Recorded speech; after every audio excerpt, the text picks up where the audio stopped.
Good morning everyone, आप सभी का स्वागत है आपके अपने यूट्यूब चैनल की कॉन्सेप्ट पर।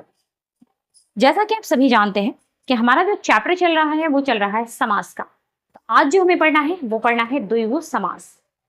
किस तरीके से हम द्विगु समास को पहचानेंगे, किस तरीके से द्विगु समास बनाया जा रहा है या द्विगु समास का विग्रह किस तरीके से किया जा रहा है, आज हमें द्विगु समास ही पढ़ना है। तो बिना देर करते हुए चलते हैं हम अपने नए टॉपिक की तरफ। आइए देखते हैं कि द्विगु समास क्या है।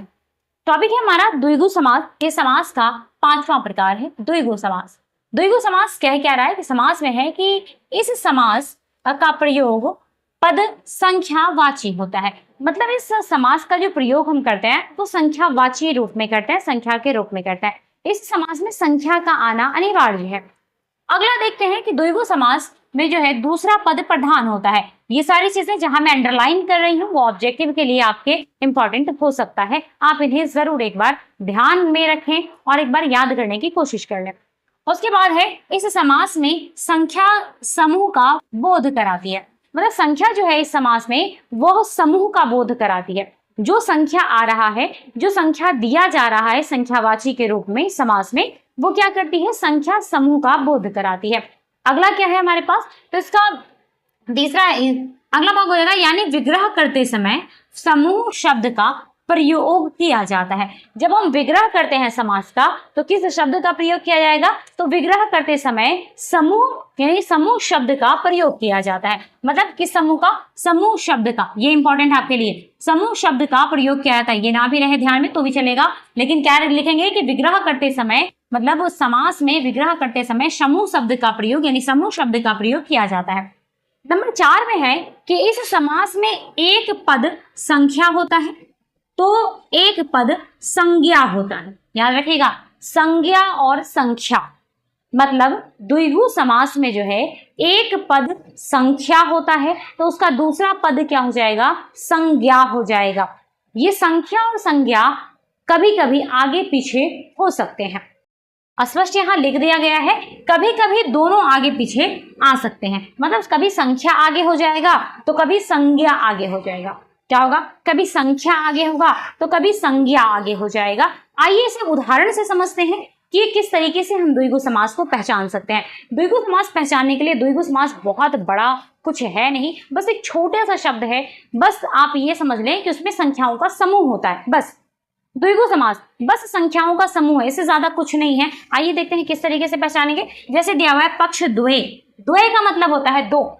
द्वय का मतलब क्या हो जाएगा, दो। यहाँ कह रहा है पक्ष द्वय, यहाँ क्या आ गया, दो पक्षों का समूह यानी समूह शब्द का इस्तेमाल होगा। किस शब्द का इस्तेमाल होगा, समूह शब्द का। लेकिन क्या होगा, इसमें संख्या पहले होगा और संज्ञा बाद में होगा। तो ये दो है, ये क्या दिख रहा है, दो यानी संख्या आ गया, संज्ञा यहाँ पक्ष हो सकता है, समूह यानी इन दोनों का समूह है। समूह शब्द का इस्तेमाल किया जाएगा विग्रह बनाते समय। यहाँ साफ लिखा हुआ है यानी विग्रह करते समय समूह शब्द का प्रयोग किया जाता है। भवन त्रय यानी त्रय का मतलब हो जाएगा तीन। त्रय का मतलब क्या होगा, तीन। तीन क्या है, इसकी संख्या है, और भवन क्या है, संज्ञा है। तो संख्या पहले आ गया और संज्ञा बाद में आ जाएगा। क्या है, भवती तीन भवनों यानी घर का समूह। फिर यहाँ समूह का इस्तेमाल कर रहे हैं। मतलब साफ या स्पष्ट है कि जब हम विग्रह बनाएंगे किसका, तो द्विगु समास से जब हम विग्रह बनाना शुरू करेंगे तो उसमें समूह शब्द का इस्तेमाल करेंगे। पहले संख्या का इस्तेमाल होगा, फिर संज्ञा का इस्तेमाल होगा। कभी कभी संख्या और संज्ञा आगे पीछे हो सकते हैं, इसमें कोई भी परेशानी की बात नहीं है। कभी संख्या आगे हो जाएगा तो कभी संज्ञा आगे हो जाएगा। संख्या आगे होगा तो संज्ञा पीछे होगा, संज्ञा पहले होगा तो संख्या बाद में होगा।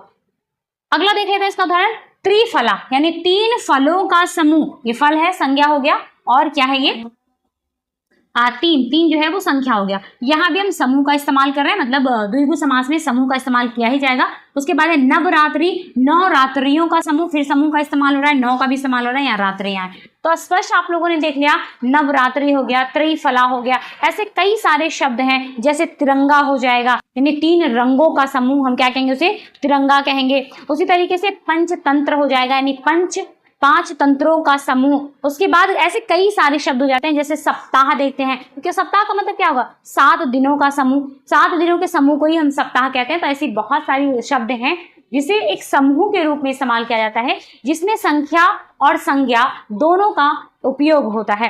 तो दोस्तों आज के लिए केवल इतना ही, फिर मिलेंगे कल के क्लास में। कल जो है वह समास का चैप्टर समाप्त हो जाएगा।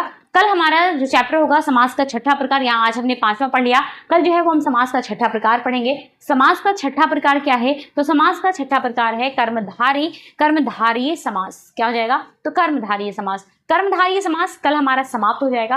कल समास समाप्त होने के बाद, यानी खत्म होने के बाद, ये चैप्टर खत्म होने के बाद समास, फिर अगला कोई नया चैप्टर लिया जाएगा। तब तक के लिए इतना ही। आप लोग इस वीडियो को ज़्यादा से ज़्यादा शेयर करने की कोशिश करें। अगर ये वीडियोज़ आपको अच्छी लगती है तो इसे लाइक, सब्सक्राइब और शेयर ज़रूर कर लें। धन्यवाद।